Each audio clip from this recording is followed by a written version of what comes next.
네, 여러분 안녕하십니까. 오늘 중등 경제학 기초 두 번째 시간으로 우리 군산에 있는 근대 역사 박물관을 찾아왔습니다. 자, 오늘 특별하게 오늘 광복절이기 때문에 오늘 우리 근대 경제에 대해서 알아보는 시간을 갖도록 하겠습니다. 자, 그러면 출발해 보실까요? 자, 이번에는 이제 군산에 왔으니까요. 군산 앞바다가 보이는 이곳 위봉암이 위치하고 있는 이곳 앞에 도착을 했습니다.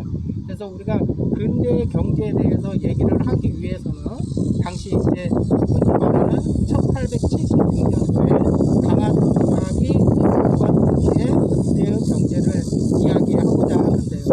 사실은 이제 일본이 당시에 이제 근대화를 할 수 있었던 배경에 있어서는 저번 시간에도 말씀을 드렸습니다만은 우리가 이민이나 정유재라는 경우에 정명나라에서 이제 명나라를 치러 가기 때문에 우리 조선은 길을 좀 비켜달라 이런 걸 주장도 했었고요. 이후에 이제 일본은 300년 동안 에도 막부를 형성을 하고 조용히 지내고 있게 되는 상황이 펼쳐지는 상황이 되고 있었습니다. 그러다가 이제 근대화 개항 19세기가 들어서면서 근대화 바람이 있기 때문에 일본에서도 가장 역사적인 사건이 있었는데 그게 이제 1868년에 메이지 유신을 통해서 일본이 새로운 변화를 하게 되겠습니다. 그래서 이제 일본은 당시에 이제 우리 한반도에 대한 관심이 또다시 재조명이 돼서 정한론이라는 그런 주장도 나오고 해서 다시 우리 한반도와 아주 밀접하게 연관을 맺게 되는 그런 사건으로 하게 된다고 봅니다. 그래서 우리가 이제 메이지 유신이 일본 근대화에 왜 초석이 되었냐 이렇게 말씀을 드리자면 일본이나 우리나라나 당시에 이제 세계 정세가 많은 변화를 외국의 세력들을 위해서 변화를 가지는 시기였던 것은 분명한 사실인 것 같습니다. 그래서 당시에는 이제 일본은 메이지 유신을 통해서 그때 당시에 이제 있었던 어떤 정치적으로 유학이나 사회적인 이런 또 생산을 보고 배워오면서 나름대로의 앞으로의 나가야 할 방향이나 이런 거를 많이 이렇게 참고를 했던 것 같습니다. 그래서 여러분들도 혹시 알고 계시는 이토 히로부미나 아니면 이제 일본에서의 메이지 유신을 통해서 일본의 근대화를 앞당겼던 사카모토 료마라는 사람이 또 그 외에도 다 여러 사람들이 일본의 어떤 근대화를 위해서 헌법도 제정을 하고 일본은행도 창설을 해서 경제적으로도 어떤 안정을 취하게 되고 더군다나 이제 외국 선진 문물들을 받아들였던 그 당시에 이제 독일의 어떤 육군 그런 제도나 방식도 많이 이렇게 참고를 했고요. 또 영국에서의 해군 그런 것도 보강을 했었던 시기이기도 합니다. 그래서 이제 군인이 되는 징집령을 또 발동을 해서 국가에 대한 그런 제국주의로 나가는 토대를 만들어냈던 시기가 바로 1880년경에 이렇게 쭉 이어지고 있는데요. 그거에 따라서 우리나라는 1879년도에 강화도 조약에서 조일, 수호, 조구라는 그렇게 해서 이제 우리 한반도에 곳에 일본이 이렇게 서서히 들어오게 되는데요. 당시에 우리가 이제 알고 있었던 게 강화도 조약 이후에 1882년도에 이모군란을 겪으면서 과거의 군대와 현대 군대가 충돌하는 그런 사건이 벌어지게 되거든요. 그렇기 때문에 이제 그 정부에서는 청나라에게 도움을 요청하게 되는 그런 사건이 발생을 하게 됩니다. 결국은 그래서 청나라에서 외세가 들어오게 되다 보니까 그 상대적으로 그거에 있어서 여러 가지 이제 군사적인 거나 경제적으로 최혜국 대우라고 해서 여러 가지 면에서 청나라하고도 조청, 상민, 수륙, 무역 장정 이런 체결을 또 하게 되고요. 그 여기에 있어서 이제 좀 시간이 조금 흐른 뒤에 1894년도에 우리가 가장 뭐랄까 좀 우리 사회에서 커다란 변화가 있었던 사건 하나가 있습니다. 혹시 기억나시나요? 녹두장군 전봉동 기억나십니까? 네. 바로 그 동학 농민 운동이 1894년도에 발생을 하는데 그 동학 농민 운동을 저지하고자 청나라가 개입이 되고 또 더불어서 일본군까지 바로 개입이 되는 것이죠. 그렇기 때문에 이제 그 이후에 동학 농민의 운동 다음에 바로 이제 청일전쟁이 바로 벌어지는 그런 빌미입니다. 결국은 청일전쟁에서 누가 승리를 하게 되죠? 일본이요. 일본이 승리를 하게 되죠. 그래서 이제 청나라가 일본한테 패했기 때문에 그거에 대한 배상금으로 지불을 해야 하게 되겠죠. 그래서 이제 나오게 된 조약이 바로 우리가 별로 발음하기도 좀 그런 이제 그 시모노세키 조약.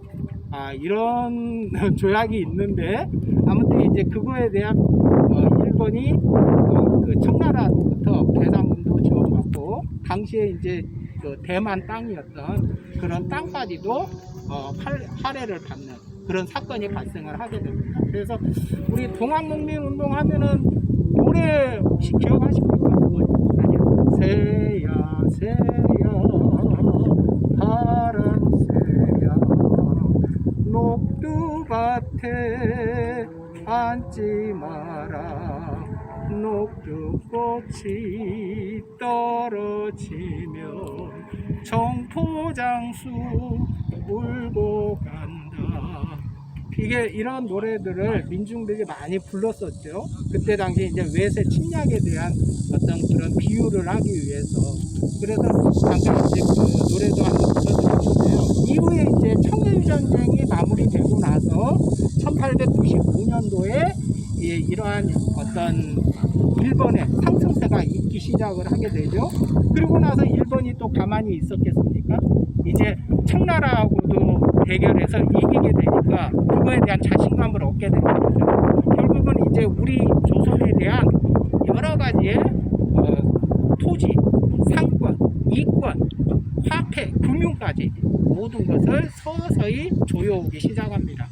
그걸 또 결정적으로 했던 사건이 바로 1895년의 청일전쟁 이후에 1905년이 되면 뭐가 생각납니까? 생각이 안 납니다. 안 나시죠? 그러면 1905년 하면은 우리가 을사늑약입니까? 을사늑약입니까? 그러니까요. 뭘까요? 네, 을사늑약이라고도 하죠. 그래서 그 을사늑약이 있기 전 해인 1904년 바로 러일 전쟁이 일어납니다. 아니 일본하고 러시아하고 그렇게 싸울 정도로 일본 세력이 세졌을까요? 물론 여러 가지의 상황이 있었겠지만 일본은 나름대로의 청일전쟁에서의 자신감도 또 10년 동안 많은 준비를 했던 겁니다. 그래서 다시 또 러시아하고 전쟁을 일으키게 됐는데 결국은 러일 전쟁에 누가 승리를 하게 됩니까? 일본이요. 네, 일본이 또 승리를 하게 됩니다. 이렇게 되니 일본은 이제 두려울 것이 없었습니다. 왜냐? 러일 전쟁에서 승리하고 나니까 그동안에 견제하고 있었던 러시아나 아니면은 저쪽에 이제 미국이나 아니면 영국까지도 일본이 하는 걸 더 이상 반성하지 못하게 되는 사건이 발생을 하게 됩니다. 그래서 우리가 그 러일 전쟁 일어나기 전에 1897년에 대한제국을 선포하시고 우리 고종께서는 1895년도, 96년도에 뭐를 하셨죠? 러시아 공사관으로 아관파천까지 했었죠. 네, 그래서 이제 그런 것까지도 있었는데도 불구하고 결국은 러시아의 세력은 일본한테 지게 됨으로 해서 그때 당시에 이제 일본이 또 러일 전쟁에서 이겼던 거를 미국의 포츠머츠라는 곳에서 승인을 하게 됩니다. 그래서 포츠머츠 회담이라는 말도 이제 나오고요. 그 이후로 이제 영일 동맹이라고 그래서 영국하고 일본하고 서로 이제 묵인하는 겁니다. 더 이상 너희들이 하는 거를 단연치 않겠다. 더불어서 이제 세 번째 가츠라 테프트 미락이라고 해서 미국이 필리핀을 식민지 하는 걸 서로 용인하고 일본은 한반도에 대한 권리를 인정하는 미락을 또 맺게 됩니다. 이렇게 돼서 우리가 실제로 1905년에 을사늑약을 바로 강제적으로 체결하게 된 이후로 바로 이제 1910년도에 바로 그 한일 병합이 되는 경술복지에 해당하는 하게 되었기 때문에 오늘 이제 그렇게 해서 우리가 경제적으로 어떻게 수탈을 했는가 이런 것을 근데 역사 박물관을 찾아온 것입니다. 그래서 오늘 여기까지 하고요. 좀 이동해서 이제 1910년도, 1920년도, 30년도 때 어떤 식으로 경제적 침탈을 했는지 그거에 대해서 이동해서 말씀을 하겠습니다. 자, 이동해 보실까요? 네, 이곳은 우리 익산에서부터 군산까지 이어졌던 철길 위에 지금 위치하고 있습니다. 그래서 왜 철길 위에 특별히 온 목적은요, 1910년 한일 병합이 된 이후에 우리 일본에서는 국내에서 생산되는 특히 이제 쌀이 되겠죠. 주로 이 쌀을 갖다가 일본으로 보내기 위해서 이쪽 군산 지역이 바로 이제 항구가 연결이 되어 있기 때문에요. 바로 이제 호남 쪽에서 나는 평야와 그 다음에 이제 충청도의 논산 지역의 평야에서 나오는 쌀들을 여기 모으기 위해서 바로 이 철길을 깔기 놨던 그런 장소이기도 합니다. 그래서 처음에 당시에는 원래 일본에서 가장 경제적으로 본인들이 근대화를 위해서 철길을 놓았다 이렇게 얘기를 하고 주장을 하지만 사실은 그들의 목적이 따로 있었던 것이죠. 그래서 우리가 이제 철도하면은 서울의 경성에서부터 인천을 먼저 깔았었고요. 경인선. 그 이후에 이제 뭐 경부선, 경의선 이렇게 쭉 깔게 되다가 바로 이제 호남선, 목포까지 가는 그 호남선도 이 철길을 깔게 됨으로 해서 X자 형식으로 우리 한반도를 갖다가 철길로서 다 연결을 하는 그런 경제적인 상황을 맞이하게 되는 것이었습니다. 그래서 이제 우리가 이제 일제 강점기 시대를 1910년도에는 그들에 의한 무단 통치 시대다. 그리고 또 1920년대에는 문화 정치, 문화 통치를 통해서 한 시기다. 또 1930년대에는 민족 말살 통치를 했다. 이렇게 대부분 또 주장을 하시는 분들도 있는데요. 이제 그거에 따라서 우리가 아까 연계해서 쭉 본다면 당시에 이제 1910년도부터 그렇게 이제 이렇게 쌀을 갖다가 수탈해 간다거나 아니면 우리들이 산재하고 있었던 뭐 산림 채굴권, 방산 채굴권, 그 다음에 각종 상권, 특히나 이제 1910년도 넘어서 동양 첩식 주식회사에서 토지를 갖다가 조사 사업을 통해 가지고 일본인들한테 헐값에 분양하는 이런 짓들을 많이 했었기 때문에 당시에 이제 우리 한반도에 우리 대한 사람들 역시도 많은 어떤 고통과 그리고 그러한 서러움을 표현한 게 바로 1919년 3.1 운동으로 이어지는 사건이 발생을 하게 되는 것이죠.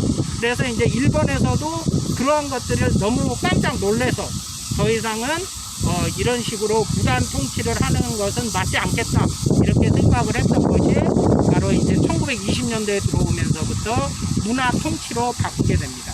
그래서 이제 우리 조선인들을 이간질시키고 또 어떠한 뭐 사상이나 문화적인 것도 명목적으로는 해준다고 했지만 실질적으로는 해준 게 하나도 없는 그런 사태를 맞이하게 되는 것이죠. 그래서 우리가 학교 다닐 때 저는 그런 노래, 우리 혹시 김소월의 진달래꽃 들어보셨나요? 아니요. 1922년도에 그 서러움을 표현했다. 나보기가 역겨워 가실 때는 말없이도 이번에 들이오리라. 영변의 약산 진달래꽃 아름 따다가 길길에 뿌리오리라. 물론 이제 이 곡은 나중에 이제 마야라는 가수가 이제 편곡을 해서 부른 노래인데요. 이때 당시 그러한 어떤 진달래꽃에서도 보여주는 것처럼 실제로 북한의 영변에는 꽃이 피지 않는다며요. 핵시설이 있기 때문에 이제 그런 것이 있었고, 그 다음에 이제 1926년도에 아주 이제 변화가 된 우리 영화가 하나 등장을 합니다. 혹시 들어보셨나요? 아리랑이라는 영화? 나홍규의? 아니요. 이 영화를 통해서 우리가 기존에 알고 있었던 날 좀 보소 그 밀양 아리랑, 진도 아리랑 이후에 이제 서울 아리랑이라고 불리는데, 그 이제 아리랑이란 곡이 전국적으로 뻗으면서 그 우리가 살고 있는 삶의 애환과 이런 것들을 표현한 노래가 되겠습니다. 같이 한번 불러볼까요? 아리랑 아리랑 아라리요, 아리랑 고개를 넘어간다. 잘 부르시네. 나를 버리고 가시는 이는 진리도 못 가서 발병난다. 대한민국, 우리 그 월드컵 할 때 이렇게 응원가를 많이 했었거든요. 그래서 이제 이런 아리랑이 또 유행을 하게 되고, 또 이제 우리가 이제 1300년경에 이제 민족 말살 정치를 했다고 그랬죠. 그때 이후에 이제 항일 투쟁이랑 이제 의병 활동이 굉장히 치열하게 됩니다. 그래서 이제 독립군들이 그때 당시에 불렀던 곡이 지금의 이제 우리가 알고 있는 애국가. 한번 애국가 불러볼까요? 네, 자 보세요. 동해물과 백두산이 마르고 닳도록 하느님이 와서 우리 멀어간세. 무궁화 섬천리 화려강사, 대한 사람 대한으로 길 보존하세. 잠깐, 곡조가 좀 다르죠? 네. 그때 당시에는 우리나라에 작곡된 안익태 씨가 작곡한 게 인정을 받지 못했기 때문에 당시에 이제 외국곡을 번안을 해서 이렇게 이제 애국가를 독립운동군들이 많이 불렀었다고 합니다. 그래서 이제 1942년도에 임시정부가 세워질 때에도 이 노래로, 이 곡조로 불렀고요. 지금의 애국가와는 조금 다른 모습을 보이고 있습니다. 그렇게 해서 이제 애국가도 그렇게 불리어졌다. 이렇게 이제 보시면 될 것 같습니다. 그렇게 해서 결국은 이제 1930년도에 가서 국가 총동원령까지 이어지면서 이제 일본이 서서히 패망을 하게 돼 가는 것이죠. 네. 네, 그렇게 해서 이제 우리가 오늘이 무슨 날입니까? 광복절이죠. Today is National Liberation Day. 오늘이 광복절입니다. 78주년. 그러니까 앞으로 22년 후에는 아마 100주년을 우리가 맞이할 것 같습니다. 네. 우리 스미스하고 제가 100주년 때 같이 오늘을 기억할 수 있을까요? 노력해볼게요. 예, 그 한번 저도 기대를 한번 해보겠습니다. 제가 이제 100주년 됐을 때 우리 스미스하고 또 이런 좋은 자리를 만들었으면 합니다. 자, 그러면은 여기서 그냥 마무리 할 건데요. 자, 오늘 혹시 궁금한 사항 있을까요? 모르겠습니다. 없어요. 별로 생각이 안 납니까? 네. 오늘 너무 더운데 이렇게 와서서 조금 스미스가 지친 것 같습니다. 그러면은 우리가 이제 얼마 전에 왜 공부를 해야 하나, 우리 영어로 한번 문제를 내보겠습니다. 예. 제가 다음 표현 중에서 약간 어색한 부분을 찾는 겁니다. 요즘 방학간에 영어 공부 많이 하셨죠? 자, you must study hard. Number one. Number two, you should study hard. Number three, you have to study hard. Number four, you had better study hard. Number five, you used to study hard. 자, 몇 번입니까? 5번이고요. 찍기는 5번이에요. 아, 왜 5번이라 생각하십니까? 5번이 예. 근본이잖아요. 아, 그거는 과거에 했던 습관을 얘기하는 거죠? 네, 예, 오케이, 알겠습니다. 잘 맞춰주셨습니다. 자, 그러면 오늘은, 오늘 광복절을 기리기 위해서 우리 건산까지 왔기 때문에요.